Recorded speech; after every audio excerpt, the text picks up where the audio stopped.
दोस्तों नमस्कार। Colonel Ajay, CEO Ajay astro money group first global astro finance digital channel से आपसे मुखातिब होता हूं।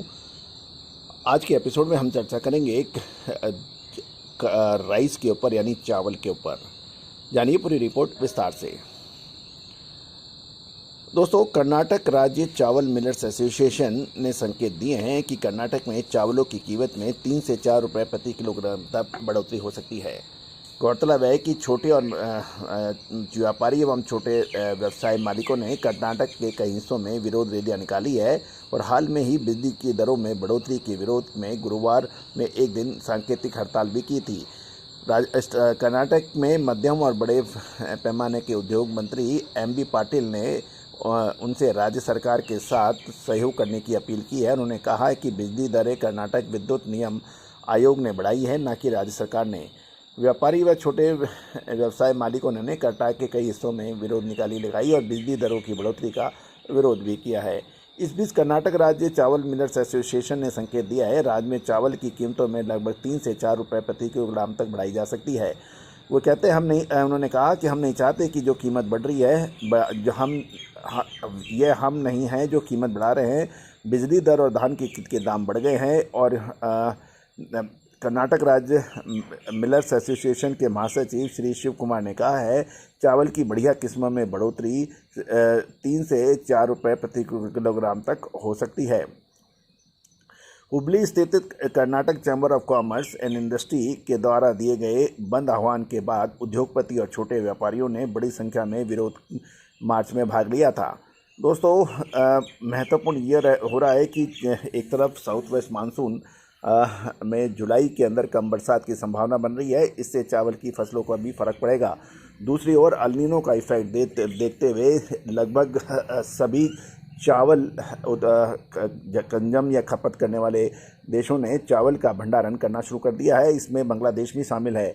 दोस्तों, हमारे पिछले एपिसोड में हमने आपको भारत के चावल का लगातार अंतर्राष्ट्रीय बाज़ारों पे भाव बढ़ने का भी पूर्ण सूचना दी थी। उम्मीद है कि आपने उसको बहुत ध्यान से सुना होगा। दोस्तों, महत्वपूर्ण यही है कि अब चावल के अंदर आने वाले समय के अंदर जुलाई महीने में क्या होने की संभावना है, इसका विशेष रिपोर्ट के लिए आप हमसे संपर्क कर सकते हैं। साथ साथ अगला जो सप्ताह 3 जुलाई से शुरू होने वाले जुलाई महीने के पहले सप्ताह में गेहूं के दामों के अंदर भी तेज़ी की उम्मीद नज़र आ रही है। गौरतलब है कि भारत सरकार ने गेहूं की तेज कीमतों में वृद्धि रोकने के लिए और एवं मुद्रास्फीति को काबू रखने के लिए स्टॉक लिमिट लगा दी गई है। साथ साथ गौरतलब है कि चावल और दाल दोनों ही अब आम आदमी के रसोई से दूर होते जा रहे हैं, क्योंकि इसके भाव लगातार बढ़ रहे हैं।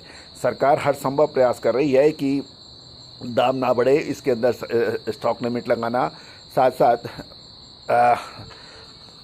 दालों का इंपोर्ट करना शामिल है। दोस्तों, हमारे पिछले एपिसोड में हमने दालों के ऊपर एक विशेष एपिसोड भी बनाया है। शाम के समाचारों में देखिए, तुअर के ऊपर हमारा विशेष सूचना, उसमें भी आपको सरकार पिछले साल के मुकाबले 12 लाख टन अधिक दालों का आयात करेगी, इसकी विशेष सूचना है। वो आप पूरा एपिसोड ध्यान से देख सकते हैं। दोस्तों, दाल, चावल और गेहूँ ये एक महत्वपूर्ण खाद्य आइटम है जिससे पूरा आम जन प्रभावित होता है। सरकार का अपना प्रयास कर रही है, लेकिन ये कितने कामयाब होगी उस पर भी निर्भर करता है। सरकार ने लगभग 4 लाख टन गेहूं ओपन मार्केट में उतारने की कोशिश की थी, लेकिन मात्र 79,000 टन की ही बोलियां प्राप्त हुई। इससे ये भी पता लग रहा है कि ये प्रयास नाकाबिल साबित हो सकते हैं। आने वाला जो सप्ताह है ये 3 जुलाई से शुरू होने वाला, इसमें गेहूं और चावल के दामों में वृद्धि होने की संभावनाएं बन रही है। दोस्तों, तेजी आने के बाद तेजी और मंदी आने के बाद मंदी के 50 कारण और विश्लेषण बताने से कोई फ़ायदा कभी नहीं होता।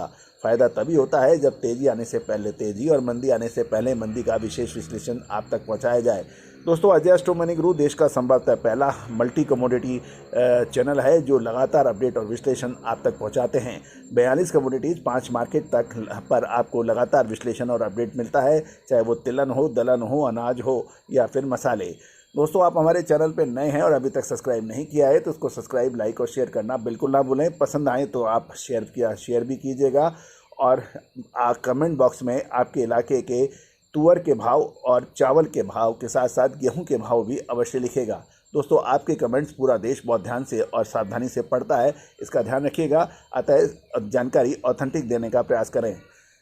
दोस्तों, अब देखना यह है कि आगामी ये जो सप्ताह 3 अप्रैल से शुरू होगा, इसमें अब क्या आगे होने वाला है, लेकिन हमें उम्मीद तेजी की ही लग रही है। All the very best, good luck, happy trading.